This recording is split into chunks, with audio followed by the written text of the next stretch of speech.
Hi, all. Hello. Hey, y'all.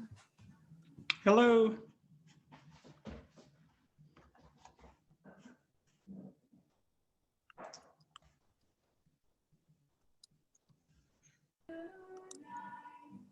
Hey, Samantha. Yes. Do you know about the video thing already? Oh, is it not allowing y'all to turn on video? Sorry. That's okay. Let me get that. I thought I had started that. There you go. Here we go. What's happening? Do I see everyone?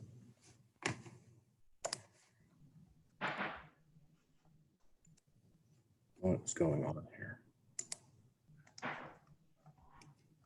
There it is. Having computer issues. Hello, everyone. How are you doing today? Good. Hey, I'm still having trouble getting my video started. Any suggestions, Samantha? Let's see. Where are you looking to start your video? Oh, I've got the participant panel up on the right, and I'm trying to click on the little camera, and it just says enter a new screen name. So I say okay, but I didn't get a prompt to enter the password to get started. Is that? I've entered meetings without that as well. You might try exiting the meeting and then coming back in and seeing if that helps. I'll do that. Thanks. I assume Howard's going to jump on any minute. I haven't heard otherwise. He usually shows up, so just wait for Jim and him to get on real quick, and then we'll get started. I don't think it'll be a super long meeting today.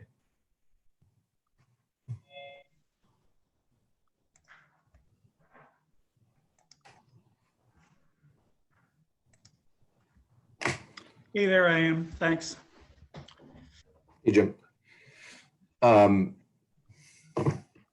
want to give Howard just another minute or two to jump on, and if he doesn't jump on, we'll get started with that.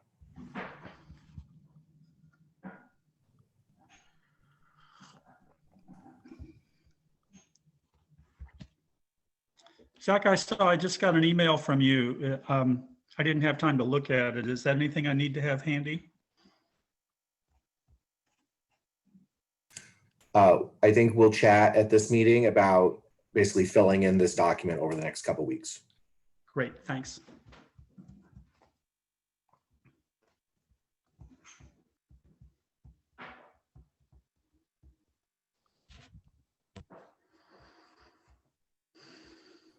How's everyone's week been? Great. Good. Anything exciting happen? I went to the dentist. That is very exciting. Which is exciting these days. Yeah. I was telling Chelsea the other day, we went, I had been home all day, and my husband really wanted pizza, and I can't have pizza right now. And so I was like, don't worry, I'll go get the pizza. He goes, are you sure you're not going to get to eat any of it? I said, let me go get the pizza. Yeah. Please. Yeah. That's great. It was exciting. Did you go camping at Thanksgiving? Do I remember you mentioning that? That wasn't me, but I do recall someone mentioning they were going camping. Oh, yeah. I Yeah, can't that's recall what who I that want was. to do. Right. I haven't had enough nerve for that lately. It's cold.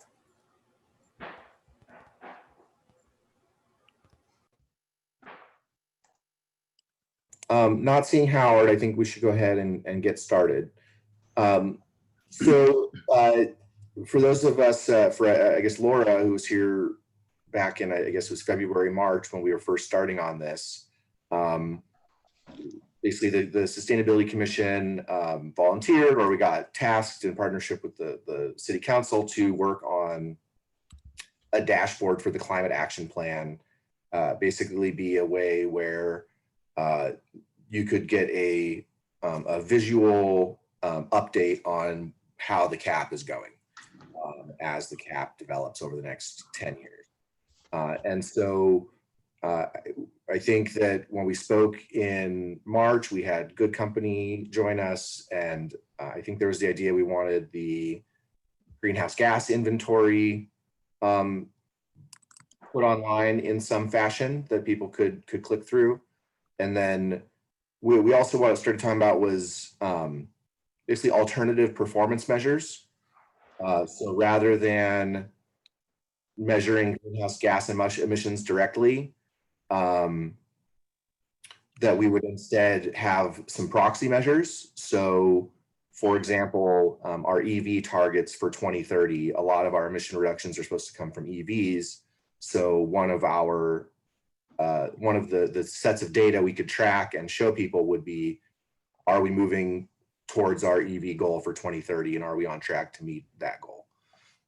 And so I think that what we're hopefully trying to do is find some relatively small number of data sets that will give you a good idea on what progress we are making on the cap. So that's, I think, the 30,000 foot level. Are there any kind of questions or comments before we move on further? Could I jump in there and say that we really want your input in identifying the measures that you're interested in, but it's not your job to figure out the data sets. That's a staff role, just because we want to make sure we're getting good data, unbiased data, and all of that. So that would be a staff role, and we're happy to share like the sources for sure. And if you know of sources and want to share that with us, that's great, but I just want to make that clear kind of division of labor there. So we're really looking on recommendations on what are the most important measures for us to be tracking. So are we brainstorming about what those pieces of data are right now, or is that yet to come? I think that's for today and for the next 2 weeks. I'm hoping by next meeting we'll have a pretty good idea of what we're hoping for. Okay. And it's a matter of seeing if we can find those things and getting them all put together in one place. I have some suggestions when you're ready for them. So great. Can I add just a couple more things? Sure. Just from a staff perspective, some things that would be helpful to keep in mind are that we're very resource limited. So just thinking about the measures that you choose, we're not going to be able to collect new data. So again, we'll do our best to find a data source for anything you want us to measure, but we may come back and say, hey, there's no data set for that. Let's rethink how we're getting at whatever measure. So just keep that in mind as you're thinking about measures. If there's opportunities to draw on the work of other departments, that's really helpful too. So I sent a document that summarizes what Envision Eugene folks are doing with some measures there that might be interesting to take a look at so that we can kind of cross-reference and use those resources wisely. It's also great because it draws that connection for folks that like housing policy is climate policy, for example. And then, the other thing I wanted to say is, again, from our perspective, in the CAP, we have 3 primary buckets of emissions. We also have resiliency. We have consumption as its own chapter. So any sort of alignment with those would be helpful as well as we try and organize our thoughts in that way for our community, which I think has been a pretty effective like communications strategy.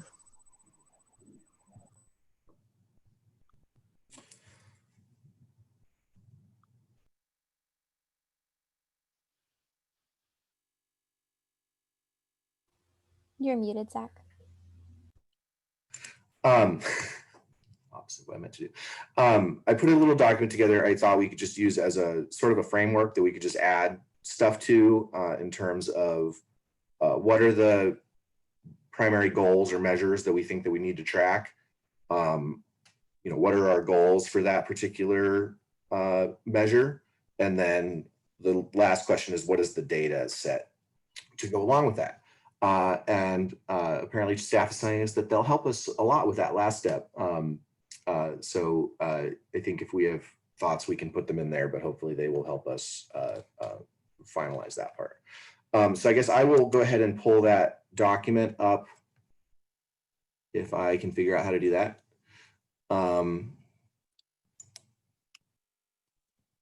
Let's see.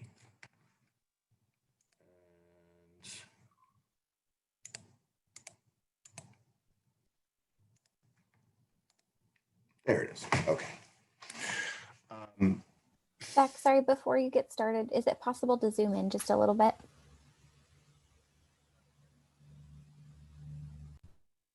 I don't know how to do that. There in the top right where you see 100%. If you want to increase it maybe to like 125, under there's your items file edit view. It's right underneath view.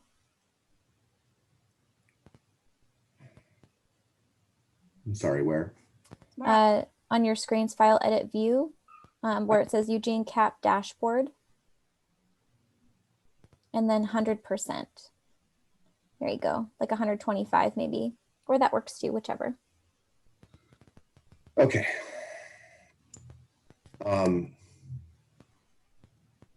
So to start off with, I just tried to break it up into a few different sections, fairly similar to the ones that just got mentioned. If you go to our GHG inventory, a little over half of our emissions are from transportation. So I would expect of our GHG related measures, about half of them would probably be related to transportation. And these are sort of the three that I was guessing would be in there, would be something around our EV targets, something around our bike ped targets, and something around our transit targets. There might be other ones that should fit in there, but those were the three that were the top of my mind. For natural gas, I think that's something we need to find out what those alternative performance measures might be, given that what's going to happen with natural gas, I think, is still somewhat in the air.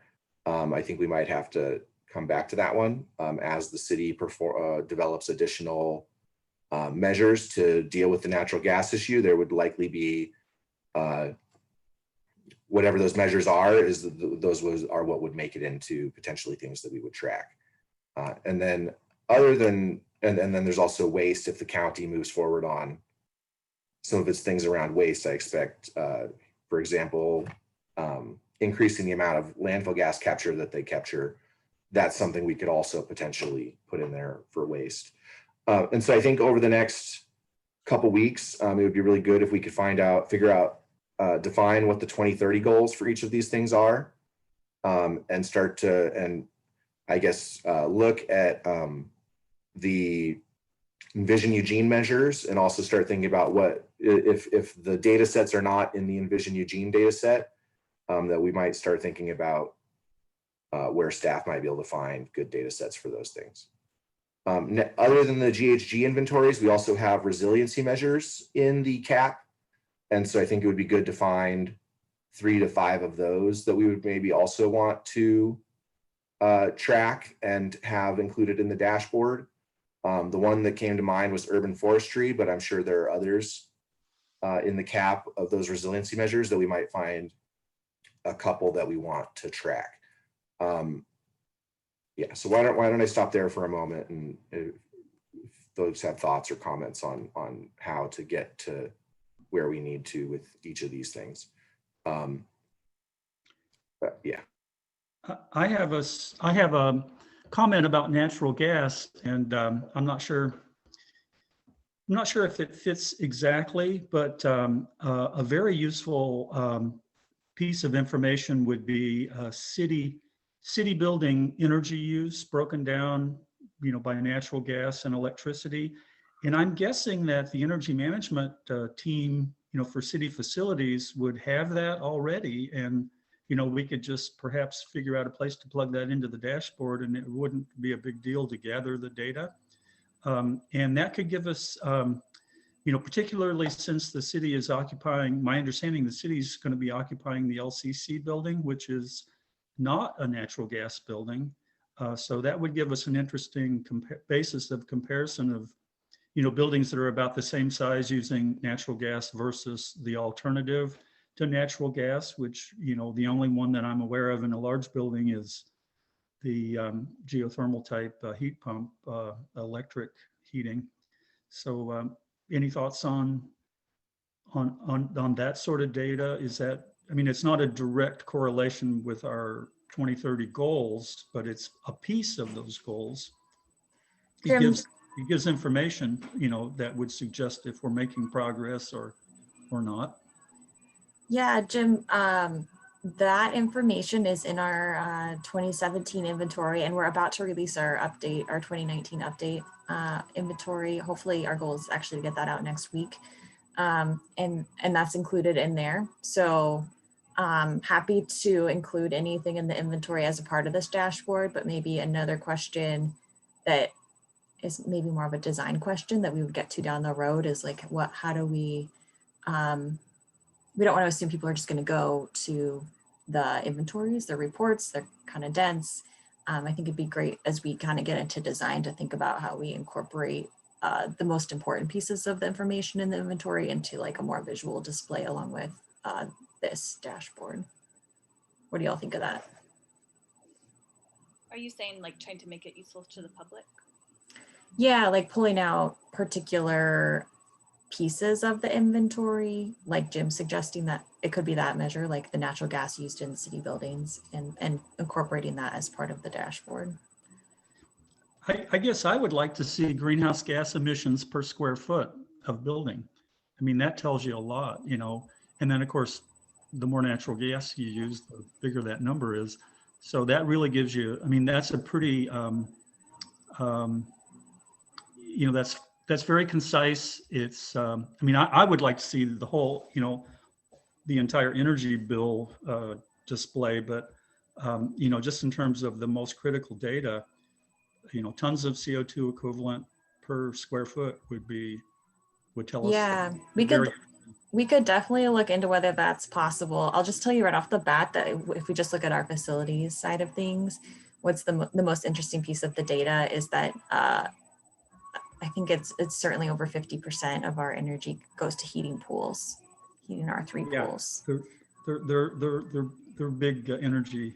And so when you look at like energy per square foot, I think it'd be a good conversation if we think about what you want to know. That would certainly skew the data, if that makes sense.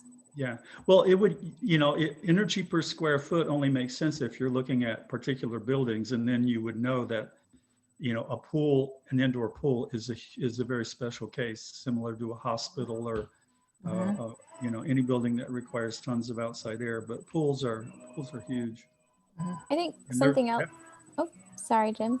Pools would be very. I mean, that would be very difficult to replace natural gas for heating pools and indoor pool areas. But we're like on the bleeding edge of that, which is really cool in the Echo Hollow pool renovation. That is, yeah. Yeah. So yeah, I'm happy to, I don't know, Laura, you had a question there too, but I think that'd be cool to understand what you all are interested in from the inventories and figure out if there's a way to kind of highlight that in this work. And I was seeing this as beneficial to like everyone in Eugene. So maybe a bigger picture, like looking at natural gas, we could split it up by city or university, but then also people's houses. So it's looking at the city's use of gas, like everybody in the city. And then the other thing, since EWEB's peak power rates is a climate consideration, and they're trying to educate people how to reduce the peak loads. So that could be something if they're tracking that, to put like how we're doing as a community to reduce our peaks. I think that'd be beyond what we collect as the city, like, because that's kind of EWEB's scope, but we can ask the question of them and try to understand what they're doing for data reporting on that. I was thinking too, in terms of how you organize, you know, when we're thinking about a dashboard that's fairly high level, you know, we're trying to see, you know, if you turn one knob versus another, you know, where are the adjustments made? And one framework that the city uses quite a bit is, you know, when we look at residential versus commercial versus industrial. And so that could be another way of looking at what kind of data you're looking at and how you want to report it. That would match a lot of other guiding plans and policies around the city as well. So there'd be sort of a natural fit for that. I think that's great. I think that's a very important way to look at the categories. And I'm very interested in how much natural gas U of O uses, and I have had trouble finding that on their website. So if there's a way we could ask them for an update on that, I think that would be very helpful. Jim, I would suggest just reaching out to their sustainability director, Steve Mytal.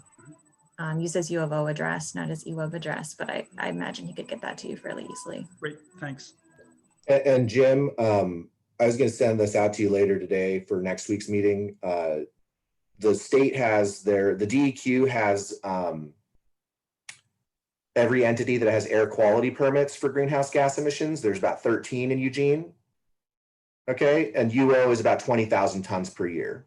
And the large majority of that is from their natural gas burning power plant that they have there. Right.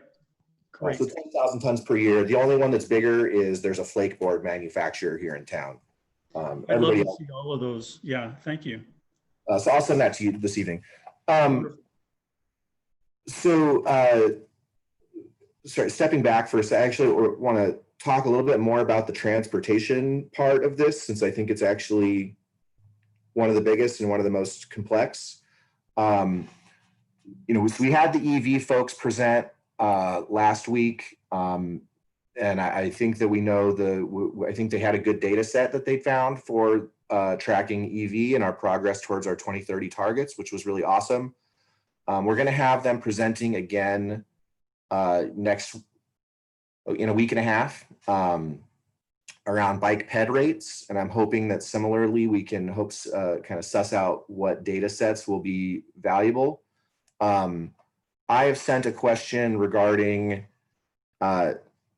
basically when the sorry about the bright when the climate action plan was being reviewed and there was a gap analysis done, there was certain GHG reductions associated with the TSP being completed. And I guess whatever assumptions went into that projection, I thought those might be good as targets to use. Chelsea, do you know what are the assumptions that went into that analysis, and are we tracking data associated with some of those assumptions? I sent out a document. Well, when we requested that they present, I sent the performance measures from the TSP. Are those the ones that went into that analysis, or is it something else? I'm not sure what's used for the TSP, so maybe, but in terms of what went into that analysis, we used a model that LCOG actually runs for us called Vision Eval. It's something that's developed at the state level, and then it's being customized by different communities around the state, is my best understanding. I'm not the expert on this. Rob, who I assume is the one coming to talk to us, is.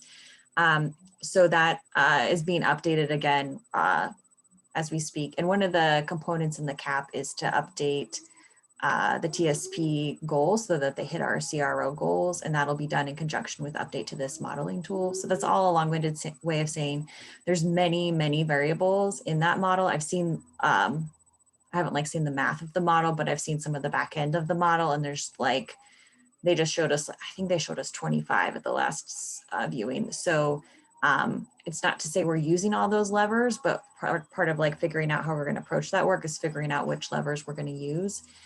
So I would ask Rob to talk more about that for sure. He could do a much better job than I'm doing here, but I think that's a smart approach to talk about what comes out of that modeling.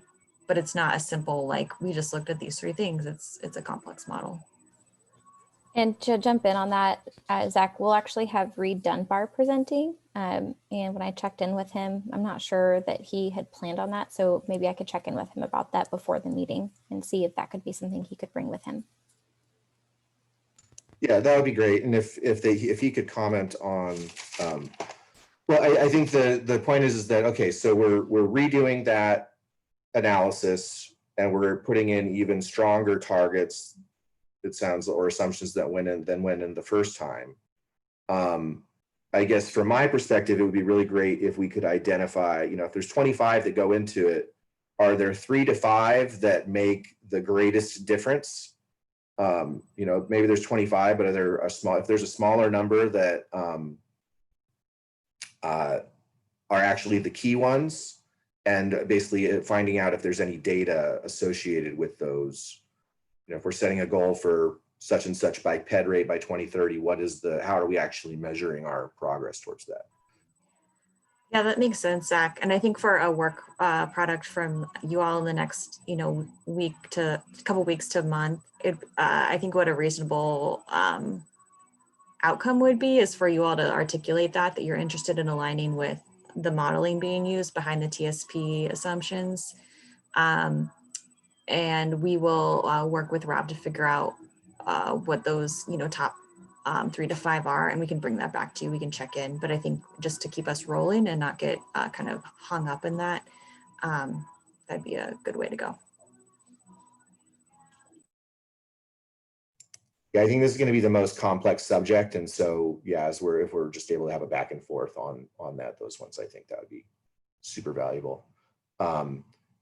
And let's see, and I can send that other document again, just so the LCDC approved performance measures from the trans plan, if those are the same or different. There might be a lot of overlap between those ones that were already in the last TSP and the new one. And I keep on talking about this, but why don't I just share the document? If other people want to look at it later, then you can.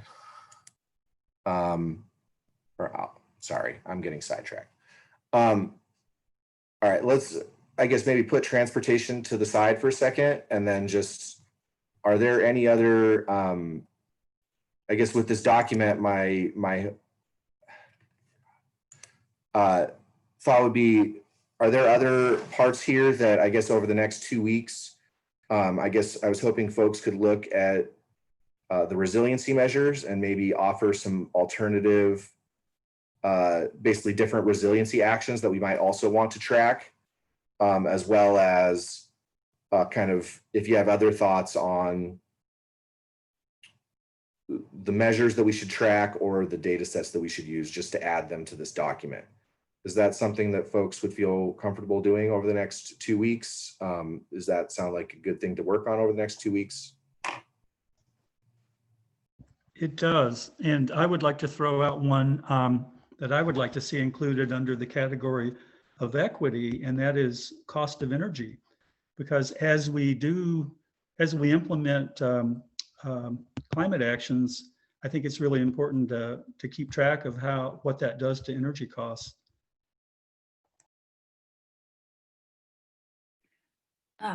That's very easy data to get too. What my brain goes to is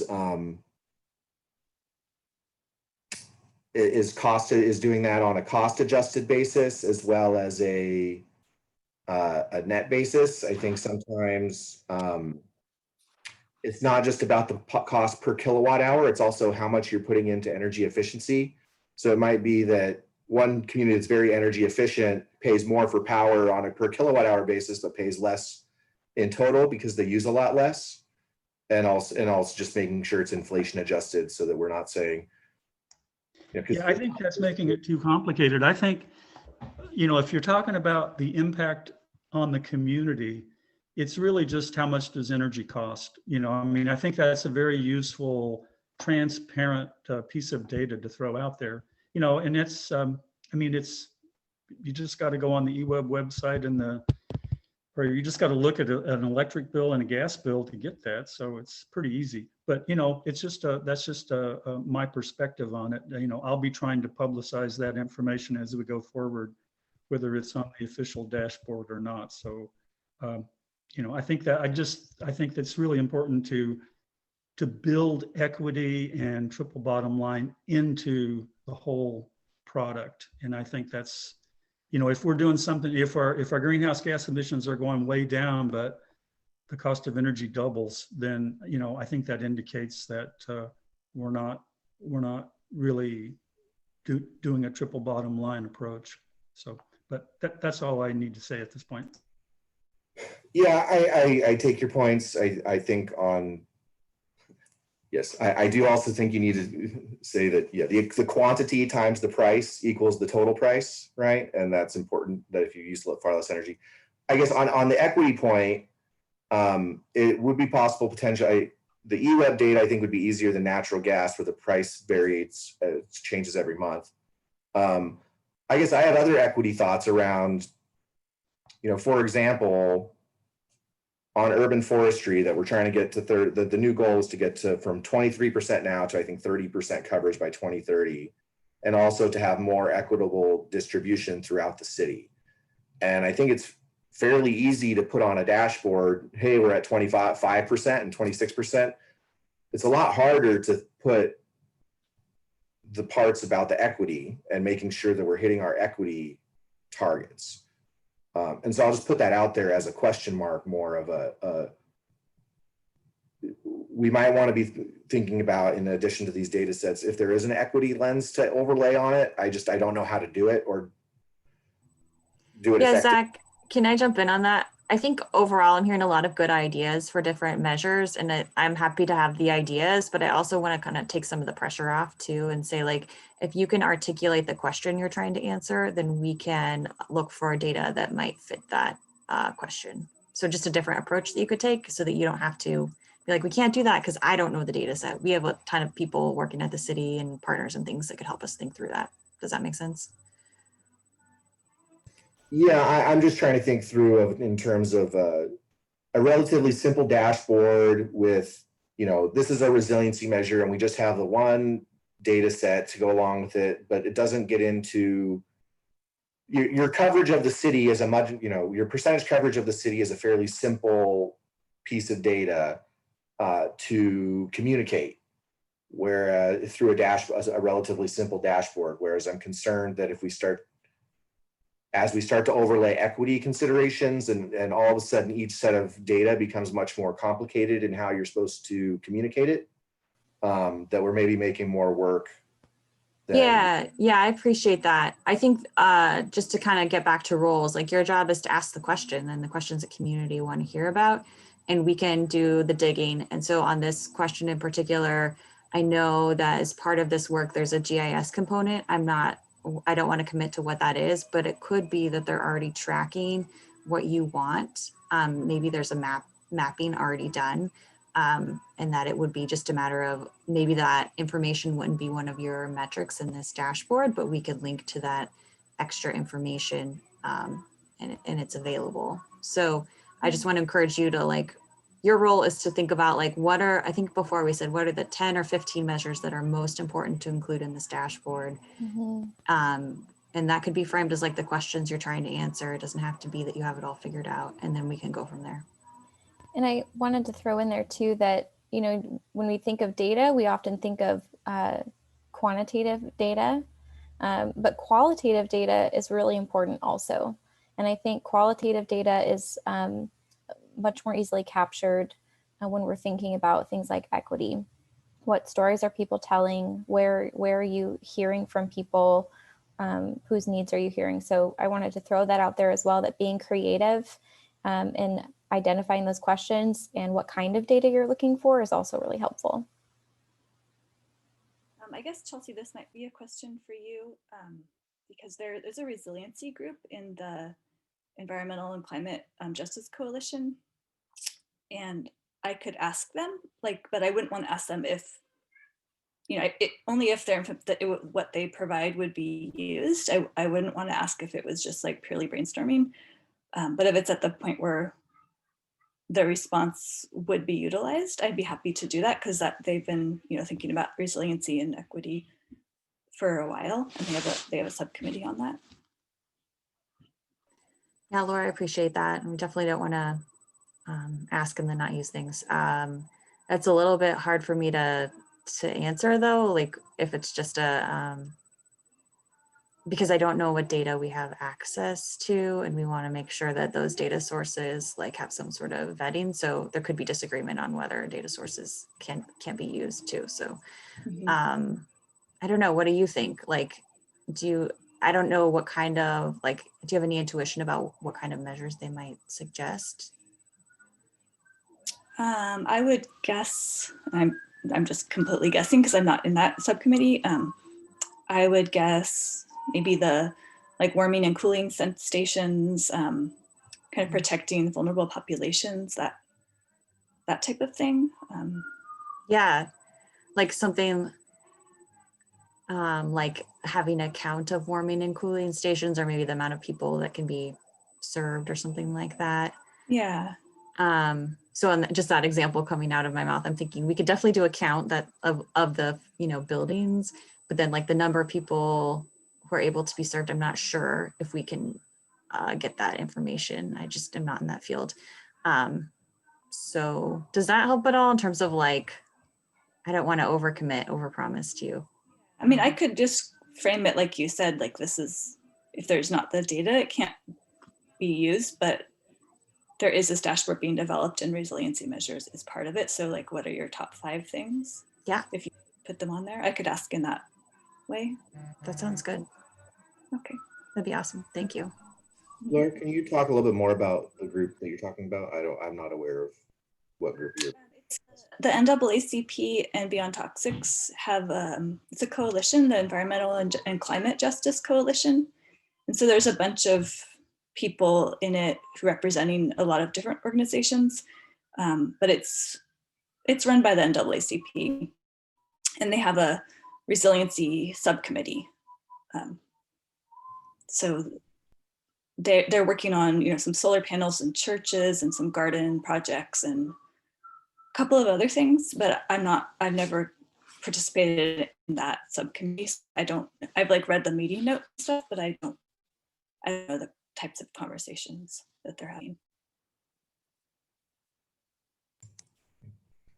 So I guess my hope for the next 2 weeks is that we could go to our networks and then look at the Ghg inventory and the current actions in the CAP, and basically add our thoughts on what we would like to see included in a dashboard of like our top 10 items.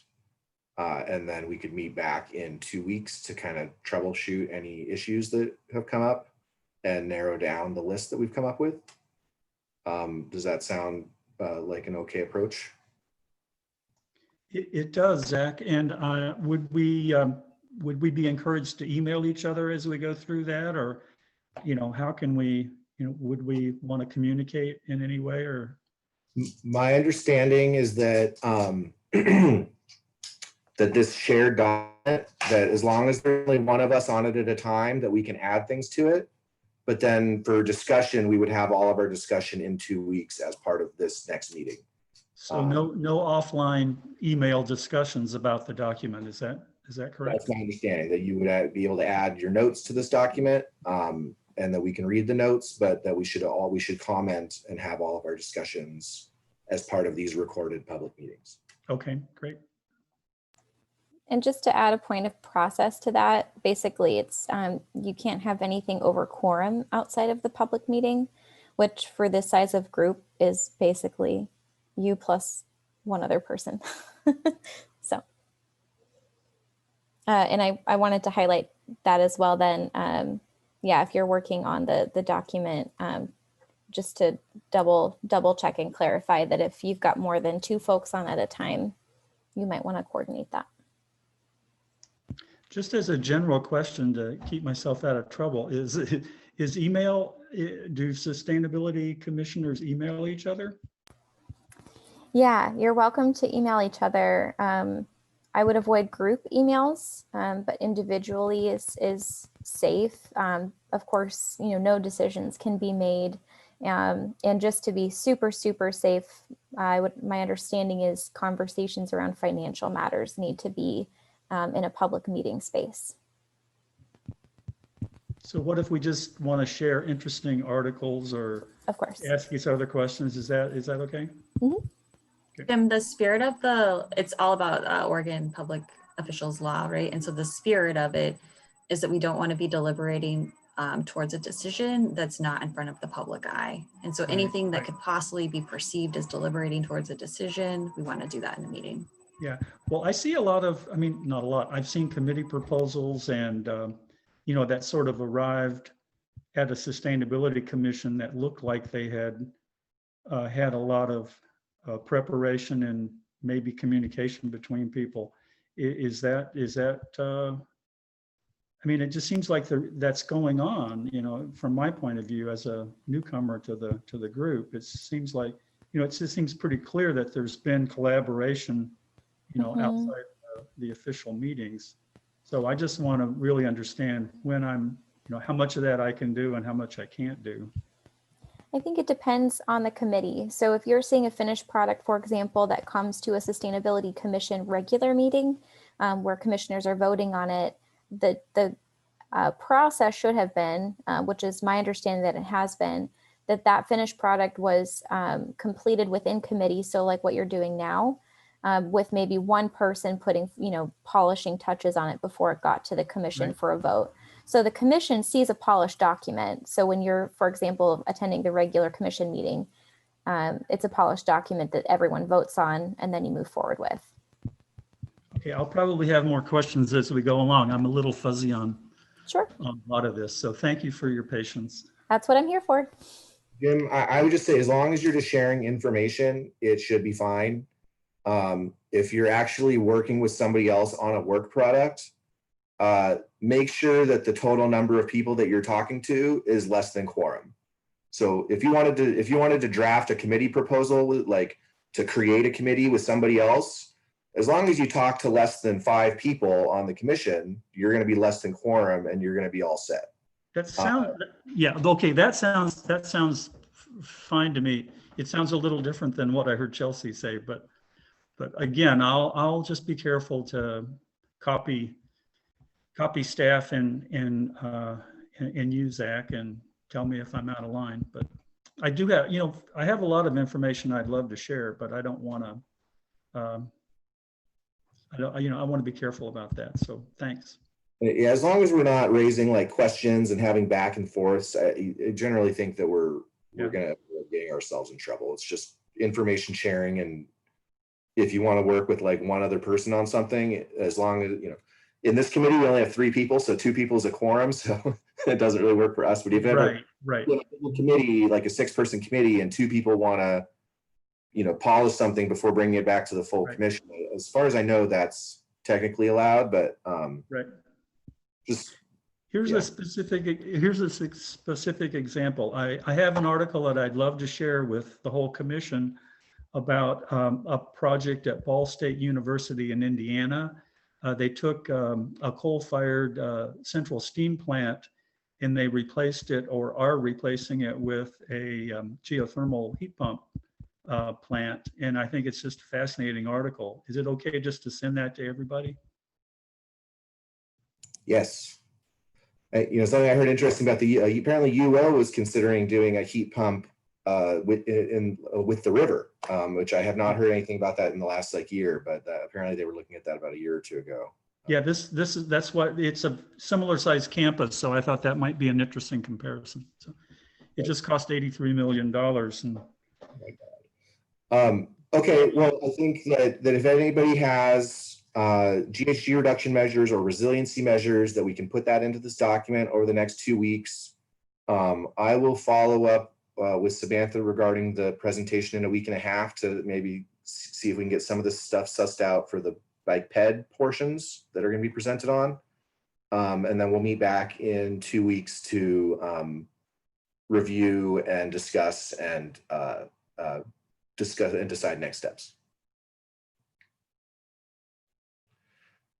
So I think, yeah, so I just, if we can fill in the reduction measures and the resiliency measures as best we can, I think most of that will come from the current climate action plan, and just the measures in there, and just trying to figure out the top, you know, 10 to 15 that we want to track.